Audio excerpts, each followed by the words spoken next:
to Z about nursing profession. My dear friends, so welcome है आपका मेरे Facebook channel पे। सो गाइज, आज की जितनी भी वीडियो होने वाली है हम करने वाले हैं नर्सिंग प्रोफेशन का पोस्टमार्टम।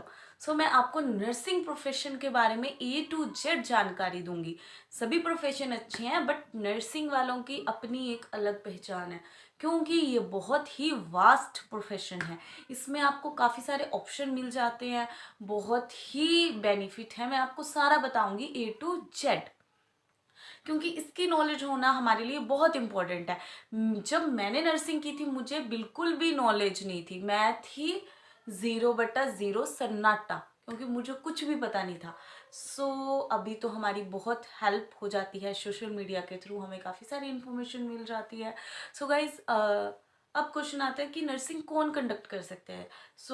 आपको पता है, जिन्होंने +2 में मेडिकल करा है वो नर्सिंग कर सकते हैं, डॉक्टर्स की लाइंस में जा सकते हैं। नर्सिंग बहुत ही इजी होता है करना एज कंपैरिजन टू डॉक्टर की लाइन से। नर्सिंग आप गवर्नमेंट कॉलेज से कहीं से भी कर सकते हैं। जो जिन्होंने मेडिकल से +2 करा है वो BSc कर सकते हैं, बैचलर साइंस इन नर्सिंग। कितने साल का कोर्स है? 4 इयर्स का कोर्स है। 4 साल का कोर्स करने के बाद आप एक as a nursing officer work कर सकते हैं गवर्नमेंट हॉस्पिटल और प्राइवेट सेक्टर में। गवर्नमेंट में कैसे? आपको गवर्नमेंट टेस्ट जो है क्रैक करना पड़ेगा, या फिर आप कॉन्ट्रैक्ट बेस से कर सकते हैं। क्लियर? कितने साल का कोर्स है? 4 साल का। गवर्नमेंट हॉस्पिटल, प्राइवेट हॉस्पिटल, दोनों पे आप काम कर सकते हैं। दैट डिपेंड ऑन यू कि अगर आप गवर्नमेंट जॉब की प्रिपरेशन करते हैं तो स्टडी से एकदम निकलते ही आपको गवर्नमेंट टेस्ट की तैयारी करनी चाहिए, और टेस्ट इतना हार्ड एंड फास्ट नहीं आता। आप अपना गवर्नमेंट टेस्ट जो है वो क्रैक कर सकते हैं। सेकंड वन आता है, क्या अदर स्ट्रीम वाले कर सकते हैं नर्सिंग? Yes, of course.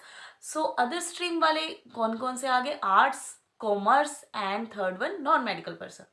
जिन्होंने नॉन मेडिकल लिया है, आर्ट्स से करा है, कॉमर्स से करा है, वो भी नर्सिंग कंडक्ट कर सकते हैं। नर्सिंग करने के लिए उनको क्या कोर्स करना पड़ेगा? मेडिकल वाले BSc कर रहे हैं तो अदर स्ट्रीम वाले क्या करेंगे? GNM, that is journal nursing midwifery.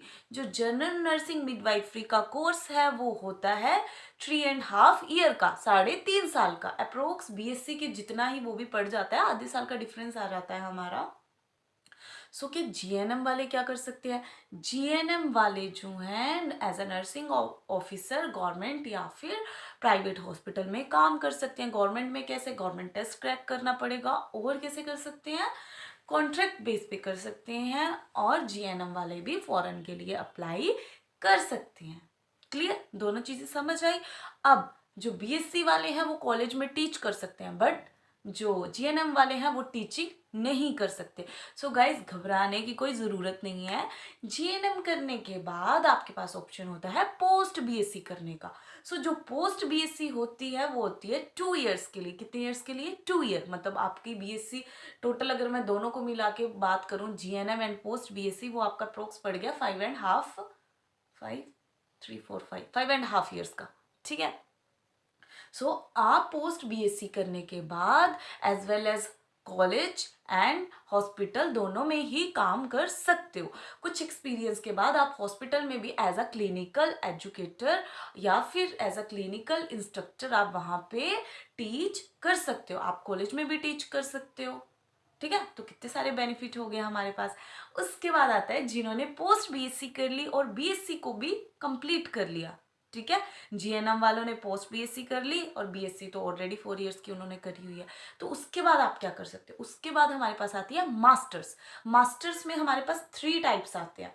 3 type कौन से? सबसे नंबर 1 MSc। ठीक है, MSc क्या है? Master science in nursing. Clear? आप मास्टर कर सकते हो नर्सिंग में, 2 ईयर का कोर्स आएगा। उसके बाद सेकंड नंबर पे आता है MHA, जो one of the popular course होने वाला है हमारा अभी। बिकॉज ऑफ MHA का ना बहुत वास्ट ट्रेंड आने वाला है। क्वालिटी में जा सकते हो, एडमिन में जा सकते हो, बहुत अच्छी अपॉर्चुनिटी MHA करके। MHA क्या है? Master in hospital administration. And third one is MBA। MBA की ठीक है, पर्पसफुल है, मास्टर्स हो जाती है आपकी, बट मुझे लगता है आपको किस में जाना चाहिए? पोस्ट बीएससी और बीएससी करने के बाद एमएससी में जाना चाहिए या फिर MHA. MHA is very well, ठीक है। सो एमएचए करके आप क्वालिटी एडमिन लेवल पे अच्छी पोस्ट पे जा सकते हैं। समझ आया गाइज? सो कितनी सारी अपॉर्चुनिटी मिल गई। उसके बाद जिन्होंने मास्टर कर ली वो आगे पीएचडी के लिए जा सकता है। कईयों को होता है ना कि नहीं भाई हमने अपने नेम के आगे डॉक्टर्स करवाना है, तो वो आगे पीएचडी के लिए जा सकते हैं। तो पीएचडी का जो कोर्स रहने वाला है वो कितने का होने वाला है? 3 to 5 ईयर्स का। दैट डिपेंड ऑन यू, आप अपनी प्रैक्टिस कैसे करते हो, रिसर्च वर्क कैसे करते हो।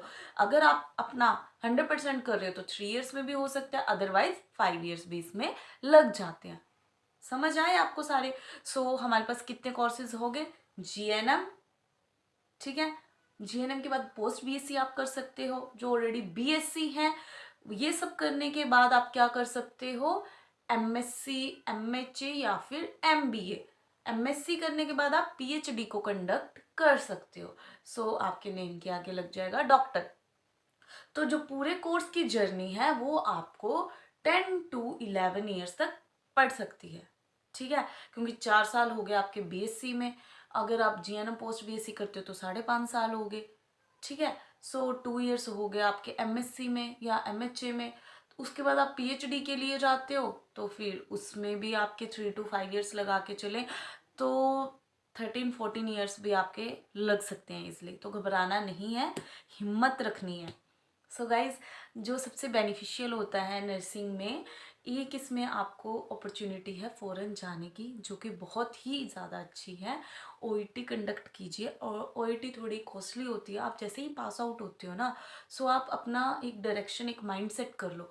क्योंकि कई सारे मैंने नर्सिंग स्टूडेंट से भी बात करी है जो या nursing officer as a fresher join कर रहे हैं, या मैं खुद भी थी। तो मैंने कॉमर्स स्ट्रीम से करा था, जीएनएम करी है, उसके बाद मैंने पोस्ट बीएससी करी है, अपना एक्सपीरियंस लिया 8 ईयर का, एंड देन मैं as a clinical instructor work कर रही हूँ 2 ईयर से हॉस्पिटल में। तो टोटल मेरे पास अप्रोक्स 10 ईयर का एक्सपीरियंस जो है वो हो गया।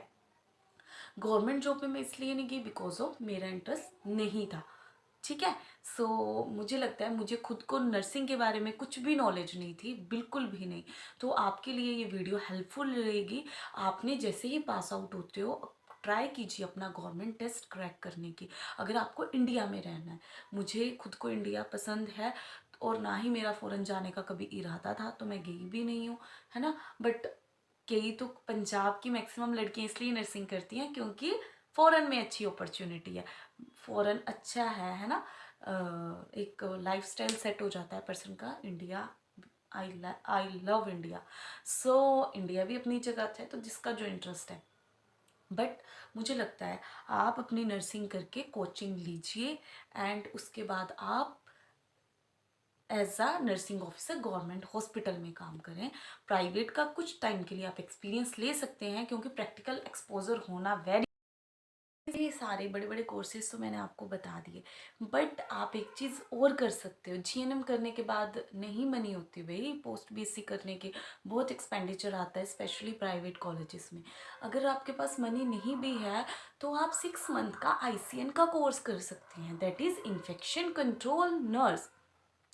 बहुत डिमांड है इसकी भी। इन्फेक्शन कंट्रोल नर्स में आपकी जर्नल शिफ्ट हो जाएगी, इन्फेक्शन से रिलेटेड जितना भी है वो सारा आप करोगे। सो ये भी बहुत बेनिफिशियल है। सो आपके पास देखिए गाइस कितने सारे ऑप्शन है ना। सो मैं भी वीडियो बना रही हूँ, मेरा भी इंटरेस्ट है इसमें, बहुत इंटरेस्ट था, पहले से ही था। बोलते हैं ना जो सोचोगे वो बन जाते हो। तो गाइज मैं काफ़ी टाइम, बचपन से, कोई भी काम दिल से करते हो ना तो पूरी कायनात उसमें आपकी हेल्प करती है। सोचती थी, कर नहीं पाती थी क्योंकि टाइम नहीं होता था, बट अब मैं टाइम भी निकाल रही हूँ, कर भी रही हूँ, क्योंकि नियति शायद यही चाहती होगी, है ना। सो वीडियो अच्छा लगे, वीडियो को लाइक करें, शेयर करें, कमेंट करें। Thank you for watching, thank you, have a good day.